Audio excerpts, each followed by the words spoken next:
Está muito alto o microfone? Hã? Tá ou não tá, gente? Você está vendo, quando há uma divisão, é um problema grave? E esse é um assunto que eu quero conversar com você antes de pregar. Sabe, 1 Coríntios capítulo 1, verso 10. Eu gostaria que a gente lesse junto. 1 Coríntios capítulo 1, verso 10. A igreja de Corinto é uma igreja que, se você fosse lá nessa igreja hoje, você falava, isso aqui não é igreja não. Por quê? Porque lá tinha um dormindo com a madrasta. Você tem ideia? Não vou dar muitas explicações, que eu estou vendo gente aqui mais nova. Mas outros comiam comida sacrificada a ídolos. Outros, eles cultuavam, eles iam em ambiente de culto a outros deuses. Então, ia tomar a ceia, e a ceia é com vinho. Como que eles ficavam? Embriagados. Não é do Espírito Santo, não. É do álcool do vinho. Outros iam comer na hora da ceia, partir o pão. Eles chegavam lá para fazer o quê? Encher o pandu. Sabe o que é pandu? Pois é, essa era a igreja de Corinto. Se você fosse lá hoje, você ia falar, isso aqui não é igreja não, nunca mais eu volto. Sim ou não? Pois é, mas não devia, você devia permanecer lá para ser luz naquele lugar. E aí então, o apóstolo Paulo está tratando dessas coisas, e chega um momento que ele vai tratar esse problema. Qual que é esse problema que está sendo apresentado ali? Uns achavam que eles eram de Paulo, outros achavam que eram de Apolo, outros achavam que era de Cefas. Cefas, para quem não sabe, é Pedro, o apóstolo Pedro. Caminhou com Jesus, pregou e 3.000 converteram num só dia, né? O Espírito Santo desceu lá em Jerusalém, ele estava lá. Então, Pedro é um cara extraordinário. Apolo é um excelente pregador, diz a palavra. O apóstolo Paulo, então, é o cara. E eles estavam lá falando que um era de um, o outro era de outro. Essa ala aqui era do Paulo, essa aqui é do Apolo, essa aqui é de Pedro. E tinha um povo que achava que era mais espiritual. E eles falavam o seguinte, eu sou de Cristo. É bonito isso, não é? Se fosse eu iria corrigir os que falavam de Apolo, Paulo e Pedro. Nunca iria corrigir os de Cristo. Mas o apóstolo Paulo corrigiu todos. E ele começa dizendo o seguinte, vocês acham que o corpo de Cristo está dividido? Em outras palavras, como assim? Essa ala aqui é de um, esse aqui é de outro, esse aqui é de outro, está dividido? De forma alguma. O corpo de Cristo não está dividido. Então havia um problema grave naquela igreja, que era uma igreja imatura e carnal. Qual que era o problema grave? Além dos outros que eu contei para você, divisão, partidarismo. E o que é o partidarismo? É o que acabou de acontecer aqui. O som está alto, tem um dos partidos do som alto, tem o outro do partido do som que está baixo, tem o outro que é neutro, que não sabe nem o que escolhe. Mas nós temos que ser como o que o apóstolo está dizendo, nós temos que ser aqueles que falam a mesma coisa. Mesma coisa. No nosso meio não cabe outra coisa, a não ser que a gente tenha um só Espírito, uma só fé, um só batismo e uma só voz. Então, toda voz dissoante perto de você, não dê ouvidos para ela. Toda voz que é dissoante perto de você, exorte, se é irmão. Se é irmão, você exorte, fala, irmão, isso não combina com você. Aqui nós não temos esse partidarismo aqui não. Aqui nós somos o corpo de Cristo, e o corpo de Cristo não está dividido. Amém? Aleluia. Você pode dar glória a Deus mesmo? Amém. Aleluia. Glória a Jesus. Minha esposa esqueceu de avisar. As irmãs que vão participar aqui da capacitação Kids, nós vamos ter um almoço para vocês. Então não se preocupe, não precisa ir embora, que aqui nesse ambiente vai ter um almoço aqui para você, né? Somente para as irmãs, viu, irmãos? Os irmãos que querem ficar, aproveitar a boia, não. Nós vamos fazer churrasco. Me chama. Aleluia. Glória a Deus. Amém. Vamos orar pela palavra? Quantos têm fome e sede da palavra de Deus aqui? Eu tenho. Eu te desafio a cultivar essa fome e sede da palavra de Deus no seu coração. Amém? Feche os seus olhos então. Peça ao Espírito Santo para falar com você, para abrir a palavra para você, Pai, em nome de Jesus, eu oro nessa manhã, Senhor, para que o Senhor fale, ministre ao nosso coração. Eu peço para que o Senhor nos traga aqui a edificação por meio da palavra no teu corpo. Fala conosco, abre os nossos olhos, mostra-nos as portas que o Senhor já abriu sobre nossas vidas. Mostra-nos, Senhor, o que o Senhor tem preparado para nós nesse ano de 2024. Em nome do Senhor Jesus, aleluia. Irmãos, nós temos dito que esse ano é o ano do quê? Portas abertas. Alguém tem dúvida? Não, olha só, nós estamos vivendo o ano de portas abertas. Essa é a ênfase desse ano. Pastor, quer dizer que os outros anos não tinham portas abertas? Na verdade, desde o dia que você entrou em Cristo, você já entrou pela porta, e a porta é Cristo. Então você já vive uma porta aberta, né? A sua vida espiritual já é uma porta aberta da parte do Senhor Jesus Cristo para você.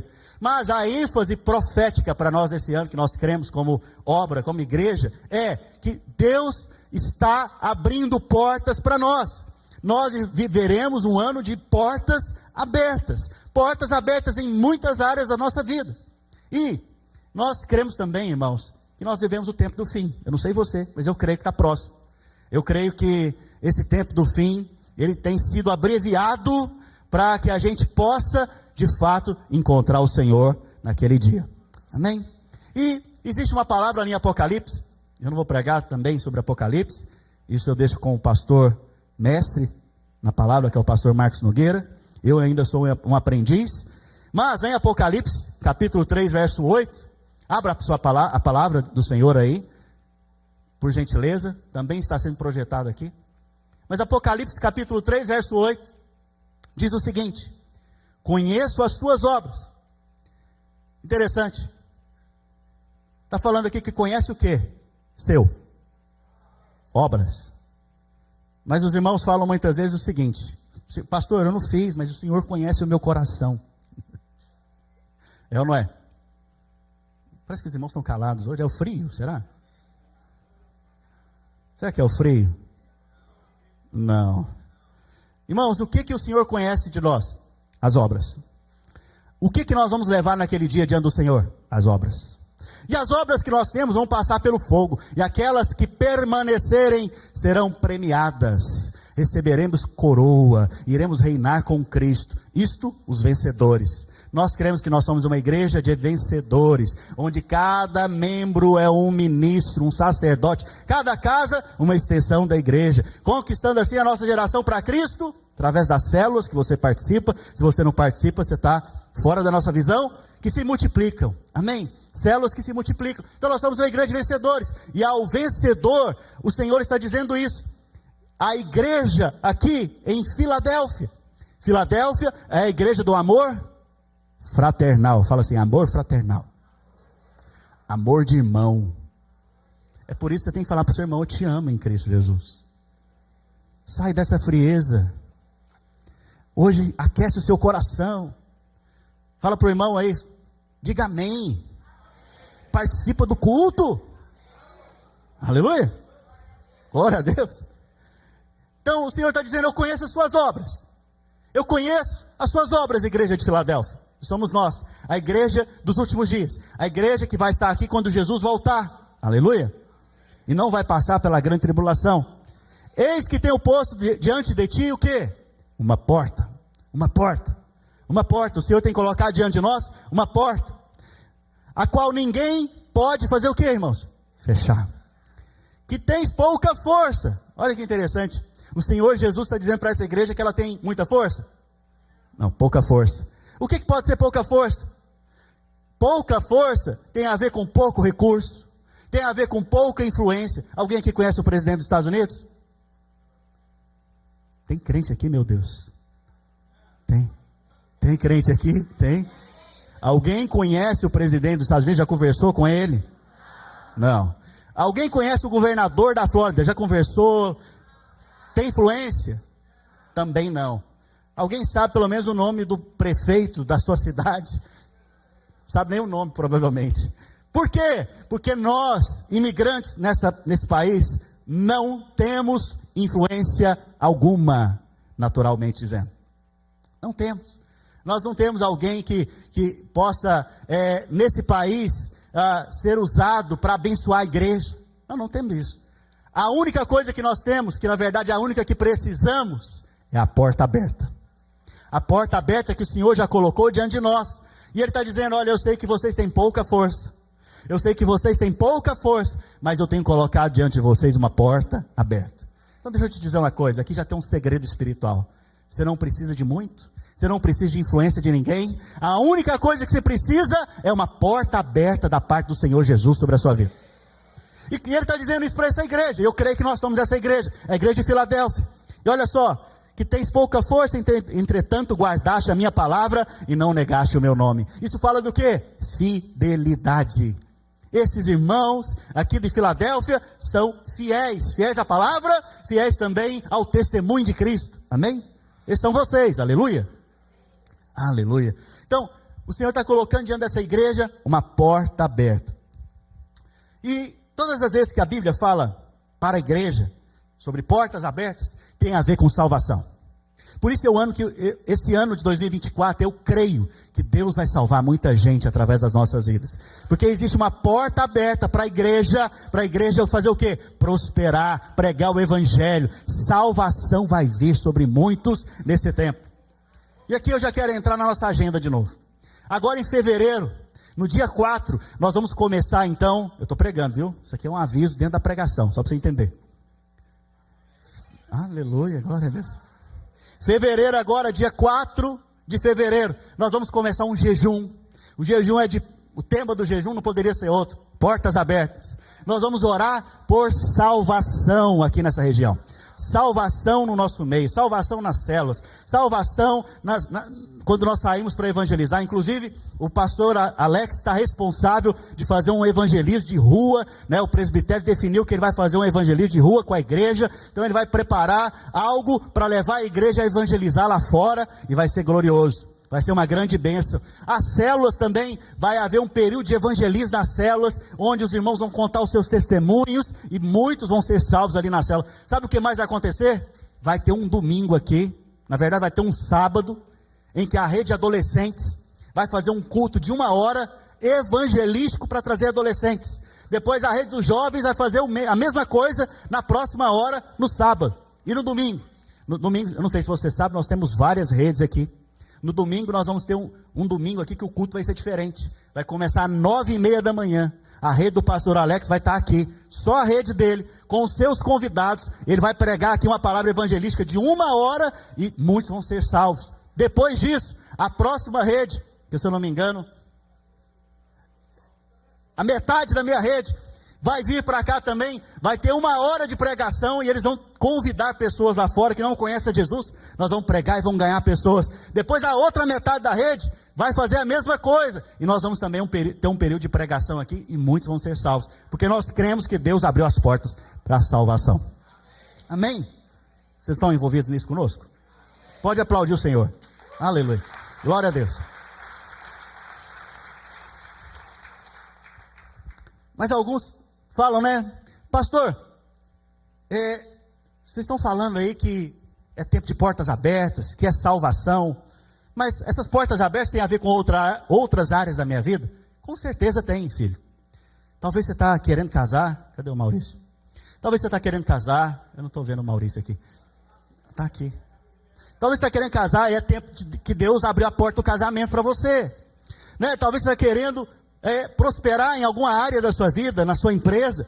Você pode ter certeza, Deus também está trazendo uma porta aberta de prosperidade. Talvez é saúde, talvez é algo na sua família. O Senhor está abrindo uma porta para você hoje aqui, filho, pela fé. Mas, em relação ao Apocalipse, a porta que foi aberta é a porta de salvação. Salvação. Aquela igreja ali de Filadélfia, ela não tinha força, ela não tinha influência, mas o Senhor estava abrindo portas nas casas, o Senhor estava abrindo porta no coração das pessoas para receber o evangelho e a igreja em o nome de Jesus. E assim vai ser conosco também. Amém? Você crê nisso? Crê mesmo? Aleluia. Mas alguns perguntam, pastor, será que muitos vão ser salvos? Eu preciso te dizer, né? Tem um texto, está lá em Lucas capítulo 13, Lucas 13, 22. E ao perguntarem isso, eles usam esse texto para falar que nem todo mundo vai conseguir ser salvo, ou poucas pessoas vão ser salvas. Olha só o que diz esse texto, Lucas, capítulo 13, verso 22. Passava Jesus por cidades e aldeias, ensinando e caminhando. Você está vendo que o ministério de Jesus é o quê? Ensinar, ensinar. Isso tem que ter no seu coração, aprender, para depois você fazer o quê? Ensinar. Então ele ia ensinando e caminhando em rumo a Jerusalém. Próximo versículo. E alguém lhe perguntou: Senhor, são poucos os que são salvos? A pergunta desse rapaz aqui, ou dessa mulher, foi: será que vai ter muita gente que vai ser salva por causa da mensagem? E ele respondeu o quê? Esforçai-vos por entrar pela porta estreita, pois eu vos digo que muitos procuraram entrar e não puderam. Uau! Diante desse texto, você está lendo esse texto, e você fica só com ele. Você tira qual conclusão? Muita gente vai ser salva, ou pouca gente vai ser salva?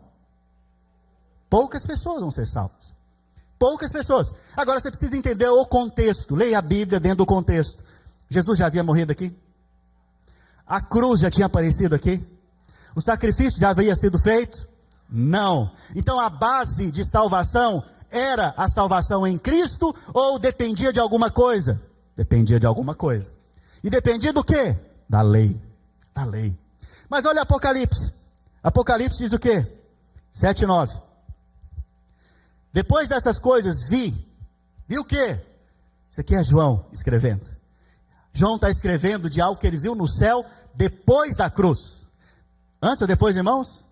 Depois da cruz. Depois da cruz ele viu algo lá no céu. E o que ele viu? Eis uma grande multidão que ninguém podia enumerar ou contar, de todas as nações, tribos, povos e línguas, em pé, diante do trono e diante do Cordeiro, vestido de vestiduras brancas, com palmas nas mãos. Veja, é muita gente. Mas aqui tem um problema então de interpretação. Porque por um lado nós vemos que em Lucas está dizendo o próprio Senhor Jesus, que são poucos. Mas agora em Apocalipse, o apóstolo João está dizendo que é uma multidão que ele não consegue contar, cientista algum consegue contar, máquina nenhuma de inteligência artificial consegue contar, anjo, você acha que anjo conta bem, irmãos? Você acha que Miguel tem problema em contar? Gabriel tem problema em contar números? Não, eles devem contar muito bem, mas eles também não podem contar, só o Pai sabe o número da multidão que está aqui, e Jesus também o sabe.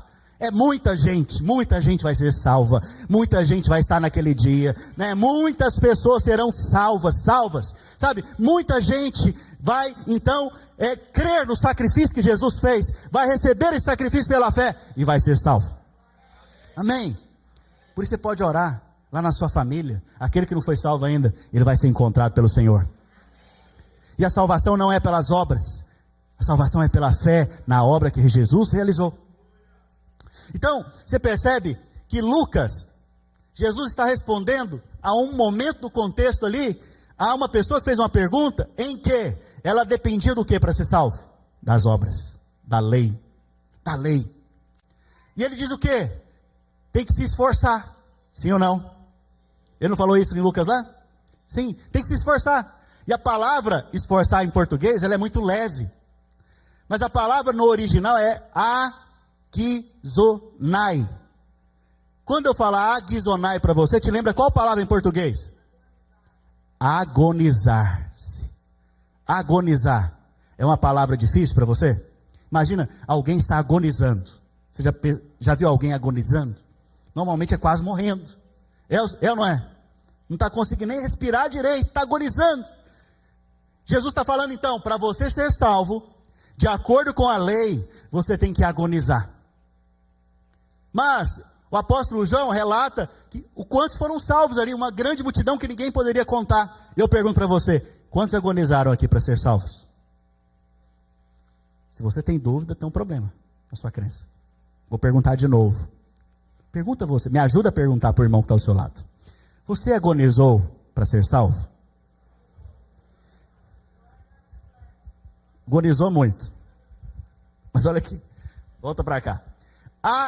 O que é agonizar, irmão? Se esforçar a ponto de perder até as forças, não saber mais como fazer para entrar pela porta da salvação. Então você percebe que ninguém, para ser salvo, tem que agonizar. E essa é uma crítica que faz a igreja videira. Qual que é a crítica? A videira é a igreja da porta larga. É fácil demais ser salvo lá. Só ir lá e falar que crê. Não é igreja, filho. Não é igreja, pelo amor de Deus, é a Bíblia. A Bíblia que diz isso. Jesus, ele fez uma obra extraordinária na cruz do Calvário. Sabe por que ele fez essa obra? Porque se você não podia fazer. Primeiro porque você era um pecador, e eu também, nós não poderíamos fazer nada, nosso sangue era corrompido. Então precisou que o Filho de Deus se encarnasse, viesse, tornasse gente, vivesse entre nós, vivesse aqui entre nós, se humilhasse. Ele sendo Deus, não se usurpou ser igual a Deus, antes se humilhou, ele se esvaziou de si, se fez a imagem de servo, fez homem, nasceu de uma virgem, caminhou entre nós em carne e sangue, viveu entre nós, sentiu nossas dores, sentiu como é ser homem. Ele teve que fazer isso, para quê? Para que no seu sangue puro, fizesse uma oferta de sacrifício a nós, pelos nossos pecados, dos quais nós éramos condenados. Agora a dívida foi paga, ele fez então o sacrifício, pagou a dívida, e agora nós podemos ser salvos. Aleluia. É só assim que o homem pode ser salvo, não existe outra maneira, porque se você ler a Bíblia, lá no Getsêmani, no Getsêmani acontece uma coisa muito interessante. Para quem não sabe o que é o Getsêmani, lá é um jardim. Nesse jardim, onde tinha muitas oliveiras, ali era onde se produzia a unção, ou o óleo de oliveira.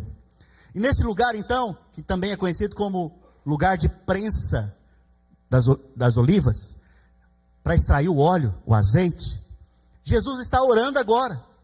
E nesta noite que ele está orando, algumas horas depois, ele seria preso, depois crucificado e morto. Jesus está orando, ele faz uma oração por 3 vezes. Ele fala: Senhor, se possível, passa de mim esse cálice, mas não seja feita a minha vontade, seja feita a sua vontade. Ele ora assim uma vez. Eu pergunto para você, o que Jesus orou diante do Pai, ele tinha influência diante do Pai, para Deus respondê-lo de acordo com o que ele queria? Sim. Ele orou assim uma vez, respondeu para ele, da maneira que ele orou, pedindo? Ele orou a segunda vez, falou: Senhor, Pai, se possível, essa cruz que está preparada para mim, se possível, essas chibatadas que estão preparadas para mim, essa coroa de espinhos que está preparada para mim, essa condenação que está preparada para mim, para assumir o lugar dos outros, se possível, passa de mim esse cálice, mas não seja feita a minha vontade, contudo seja feita a sua vontade. Deus ouviu? Ouviu. Respondeu? Não respondeu. Terceira vez, ele ora de que maneira? Senhor, passa de mim esse cálice, contudo, não seja feita a minha vontade, seja feita a sua vontade. E ele levanta daquele lugar, depois de ter suado sangue, e vai para ser então preso e entregue à morte. Qual foi a vontade do Pai? Matar Jesus.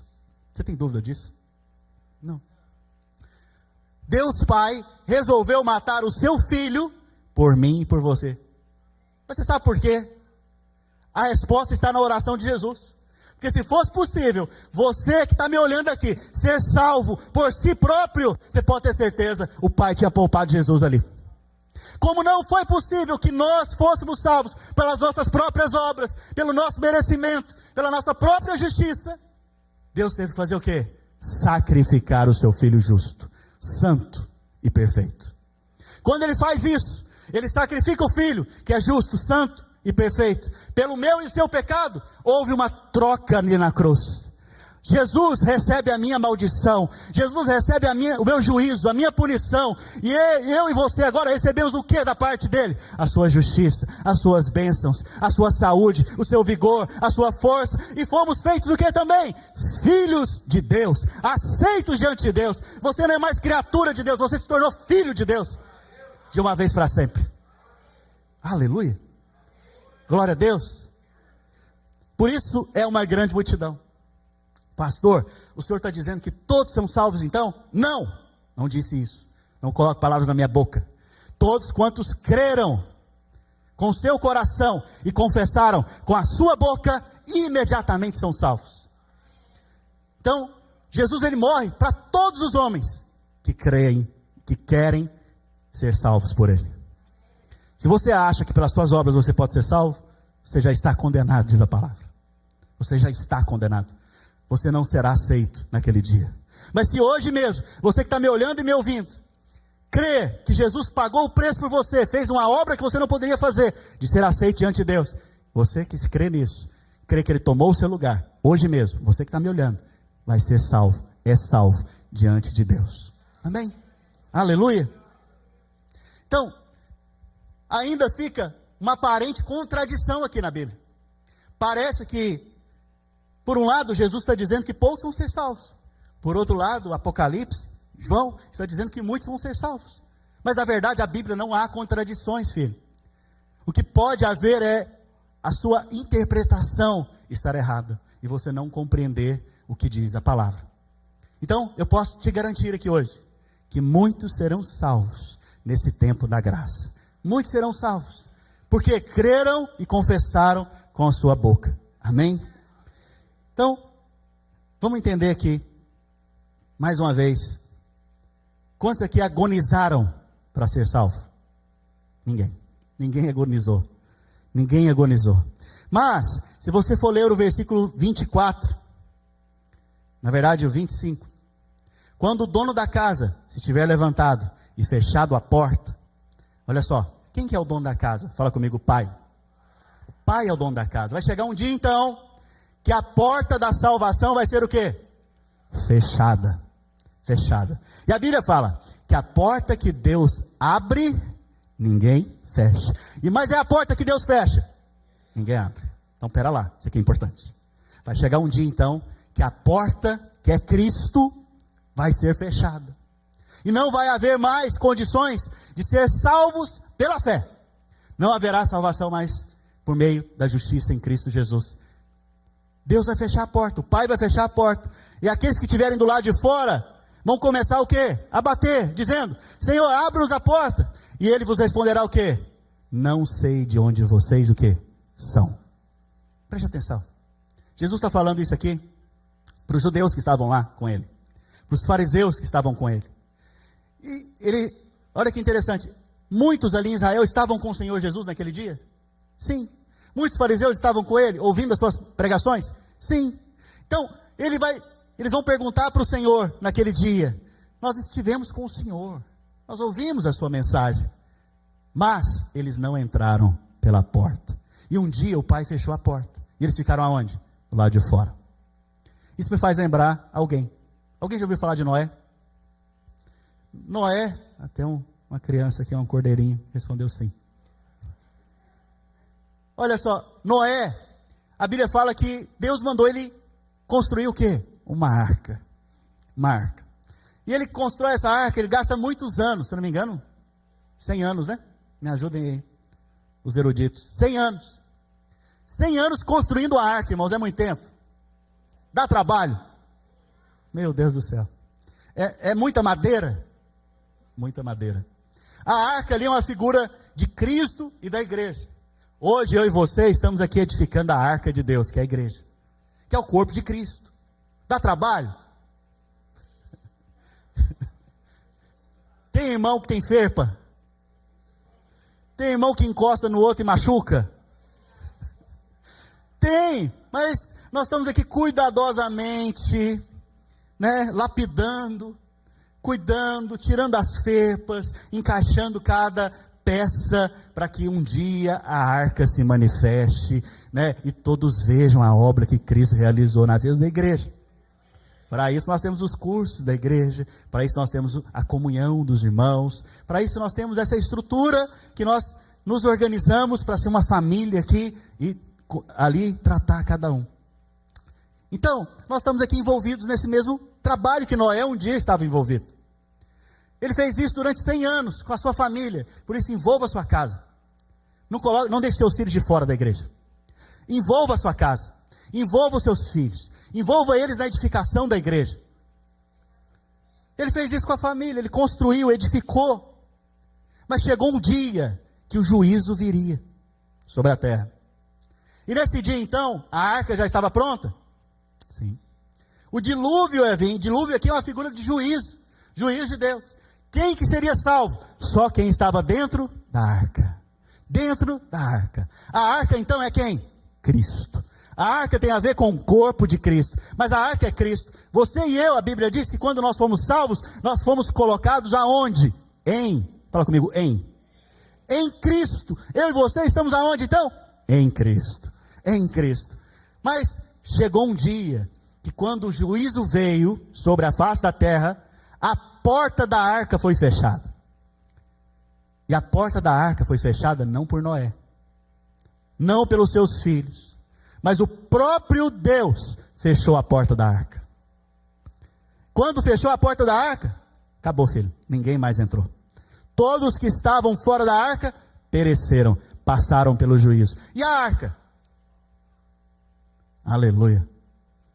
Você é um pastor nosso lá de Tampa, pastor Elias. Ele está lá na réplica da arca. Qual que é o estado? No Kentucky. Kentucky. Se você tiver oportunidade, vai lá para você ver a dimensão do que Noé fez. Só por um milagre de Deus. É surreal. E essa arca estava cheia de animais. Imagina a estrutura, a logística, tudo para fazer isso. Mas volta para cá. Quando o juízo passou, somente quando o juízo passou, a porta novamente foi aberta. Deixa eu te dizer uma coisa. Vai chegar um dia e sobre a face dessa terra vai vir o juízo de Deus. Na Bíblia é conhecido como o dia do Senhor. D maiúsculo, dia do Senhor. Nesse dia, eu e você não estaremos aqui. Nós já estaremos arrebatados. Esse dia, nós estaremos em Cristo, nos ares, aguardando esse período do juízo, do grande dia do Senhor. Vão ser dias terríveis sobre a face da terra. Dias terríveis. Mas, sobre nós, não existe mais nenhum juízo. Por quê? Porque você está em Cristo. E a porta, Deus já fechou. Você pode sair agora? Não, você não pode. Porque Noé não podia abrir a porta. Você acha que você pode abrir a porta? Você pode dizer, hoje eu sou salvo, amanhã não. Hoje eu estou salvo, amanhã não. Espera lá, a obra que Jesus fez por mim e por você, ela é definitiva? Sim. Ela é eterna? Sim. Ela é imutável? Sim. Nada pode mudar isso. Nada. Ela é perfeita?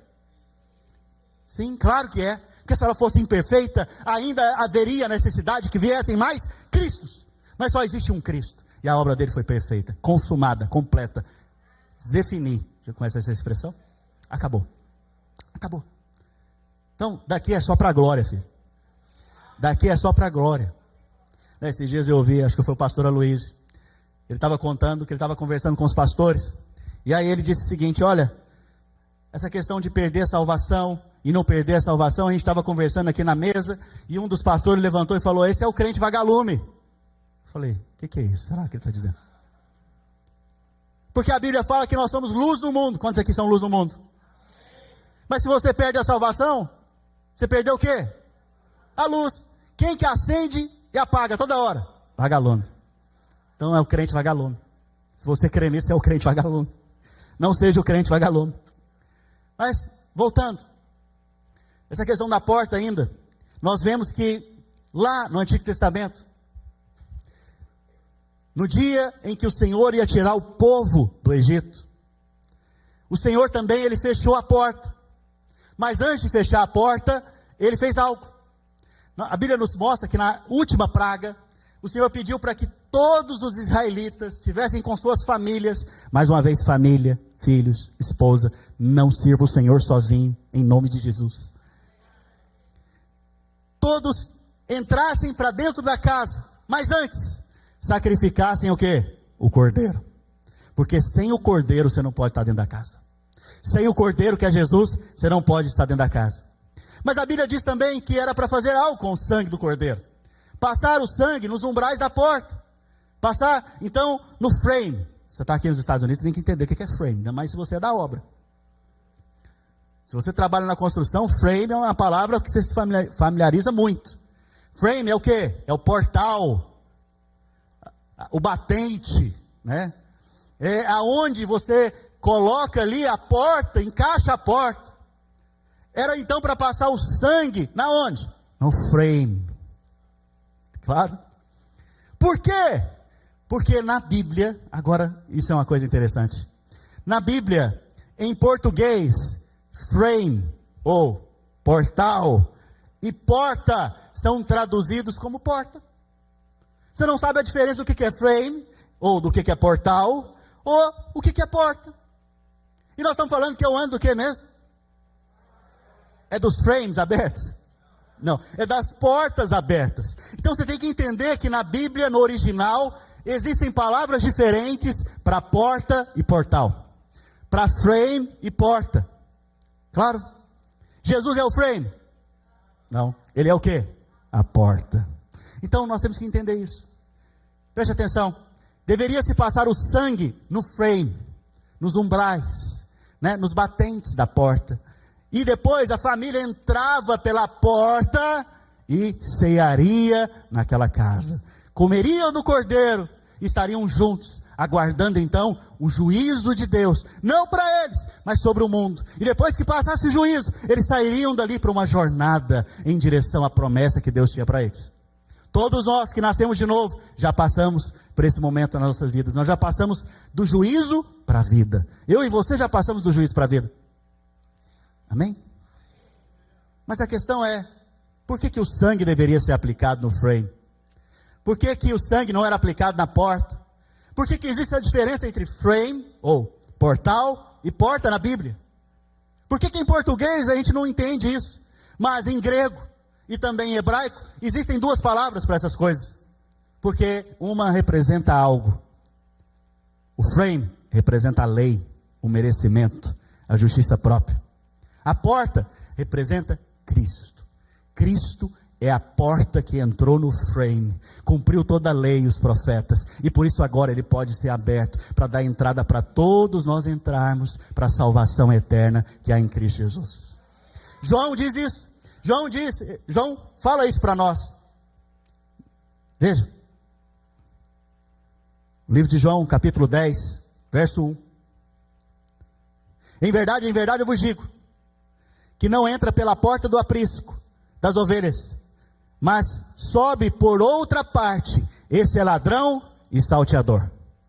Aquele, porém, que entra pela porta, esse é o pastor das ovelhas. No verso 7, em verdade eu vos digo, eu sou a porta das... Quem que é a porta aqui? Fala assim, Jesus é a porta. Quantos precisam de uma porta aberta? Se você não entrar pela porta, a Bíblia está falando que você é ladrão e salteador. Para quem que Jesus estava falando isso naqueles dias? Para os fariseus e mestres da palavra. Ele estava dizendo que os fariseus e os mestres da palavra, eles eram ladrões e salteadores. Por quê? Porque eles não entraram pela porta. Eles estavam ensinando a respeito do frame. Eles estavam ensinando a respeito da lei. E ninguém consegue agonizar a ponto de entrar e encaixar naquela lei. Por isso Jesus vem então e toma o meu lugar e o seu lugar, e nesse molde, nesse frame da porta, que eu estou aqui conectando com você, te ensinando que a lei, ele encaixa a porta, e ele pode agora abrir a porta, e ele é a porta das ovelhas. Quantos aqui são ovelhas? Nós então podemos entrar pela porta. E ele diz mais, se você continuar lendo, ele fala, você vai entrar pela porta e vai encontrar o quê? Pastagem. Você vai estar saciado e descansado na presença do Senhor. Por quê? Porque não há mais condenação para aqueles que já entraram em Cristo Jesus. Amém? Amém mesmo? Aleluia. Então você percebe que existem essas duas coisas. Existe o frame, que aponta para a lei, e também existe a porta, que aponta para Cristo. Se você quer passar pelo frame, você vai agonizar bastante, e não vai ser salvo. Alguém que foi desafiado a passar pelo frame, está lá em Lucas, o jovem rico.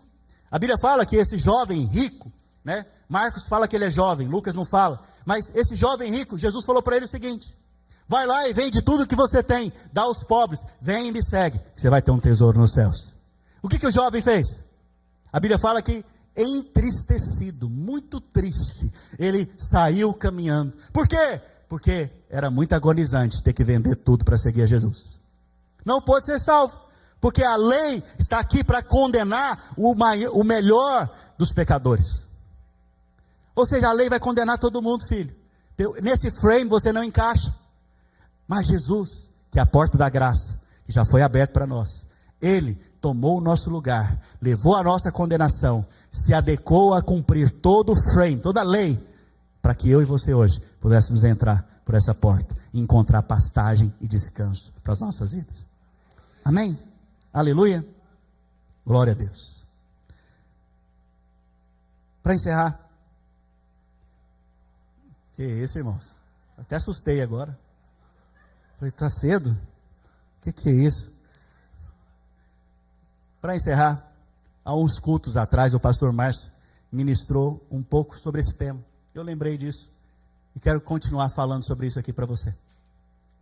Nós vemos que no Antigo Testamento, lá em Gênesis, existiam dois tipos de crente. Um era o crente Abraão e o outro era o crente o quê? Ló.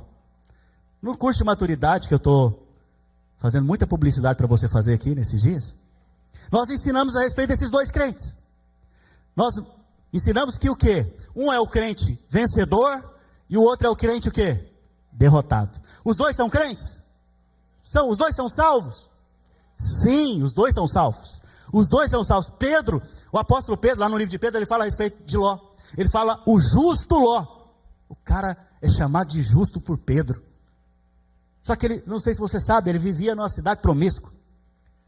Quando os anjos foram visitar Ló, os homens daquela cidade queriam dormir com os anjos. Será que era uma cidade promíscua? Demais. A Bíblia diz que Ló estava assentado à porta da cidade. Mas, no original, a palavra porta ali é o quê? Portal. Portal é o lugar onde ficava, se você for ler em Deuteronômios, onde ficavam os juízes da cidade. Juiz está lá para fazer o quê? Julgar. Trazer o quê? Punição. Punição com respeito ao quê? A lei. A lei. Descumpriu a regra, é punido aonde? À porta da cidade. Ló, então, é essa figura do crente que está sentado aonde? No juízo. Só que ele não entendeu até hoje que o juiz já passou para ele, mas ele está lá condenando os outros irmãos. Ele está lá, inclusive, trazendo condenação sobre a vida dos irmãos.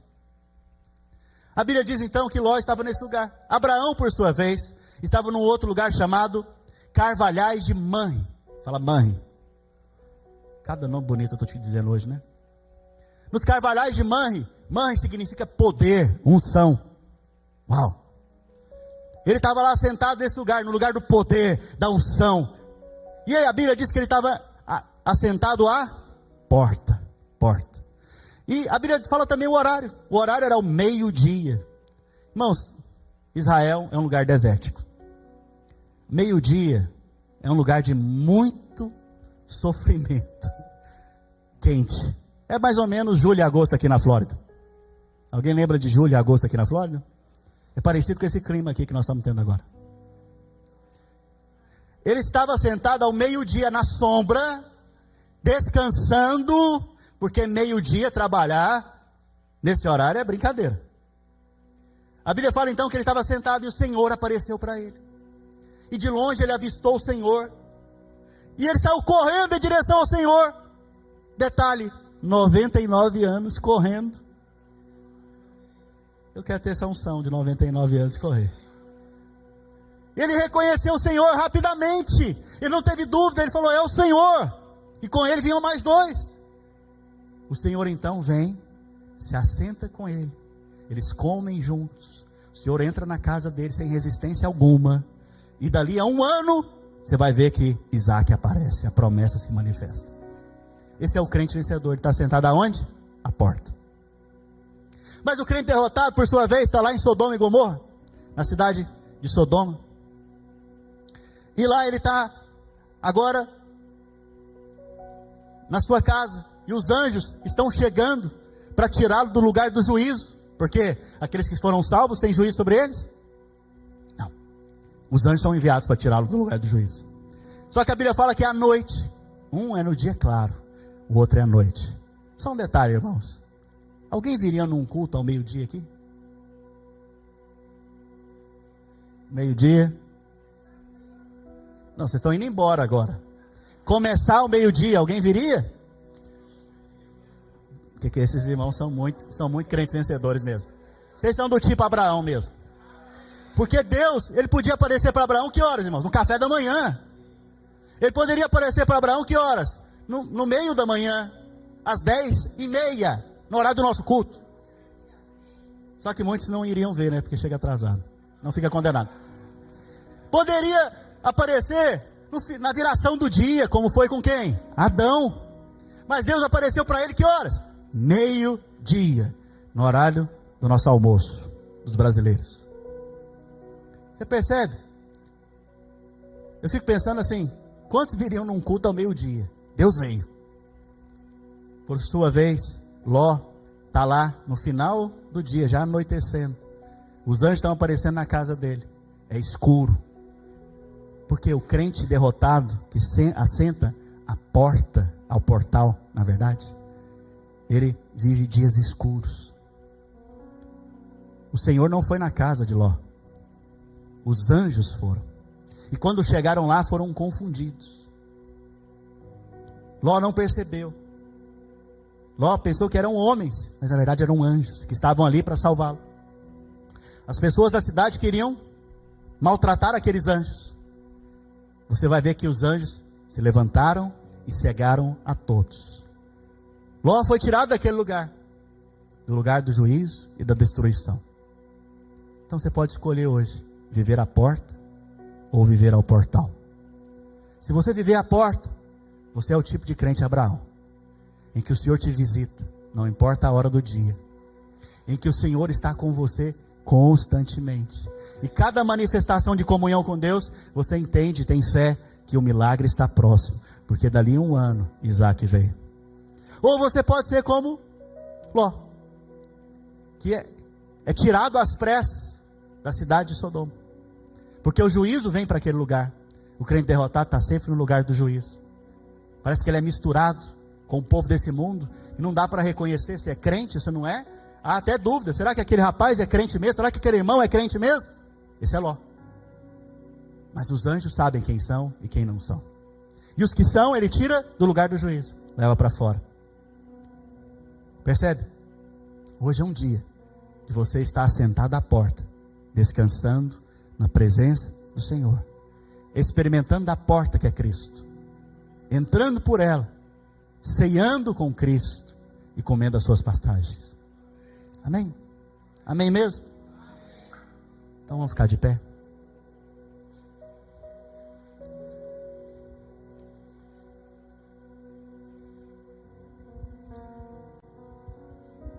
Sabe, depois que a porta foi fechada da casa, lá em Êxodo, na 10ª praga, a Bíblia fala que o anjo da morte passou. Por que você acha que ele passou? Para entrar pela porta e ceifar a vida daqueles primogênitos. Mas a casa do justo, ele não pôde entrar. Sabe o que quer dizer isso? Que o diabo, ele pode até se posicionar ou se levantar contra você. Mas sabe qual que é o problema? Ele não encontra a porta. Ele não consegue entrar. Ele não consegue entrar para interferir na sua vida. Então não tenha medo do diabo. O sangue já resolveu o problema do diabo. O sangue é, na verdade, um satanicida. Não tem pesticida? O sangue de Jesus é um satanicida. Ele expele todo tipo de mal, todo tipo de enfermidade, de praga, de morte. E esse sangue, ele foi aplicado dentro da casa, irmãos? Não, foi aplicado lá de fora. Sabe por quê? Porque aquela casa também é uma figura sua e minha.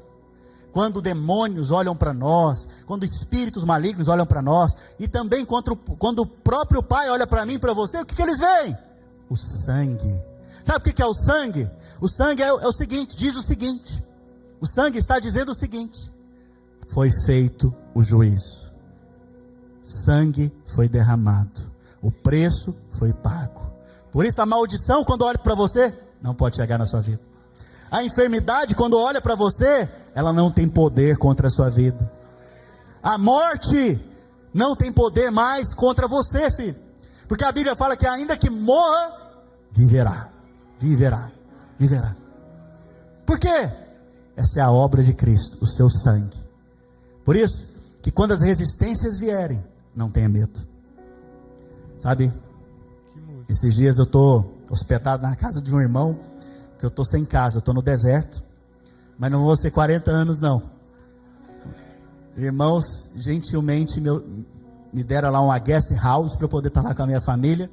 Eu estou com a mudança, a gente está mudando para uma casa nova, dentro do caminhão, já tem uma semana, estou levando a minha mudança para Canaã.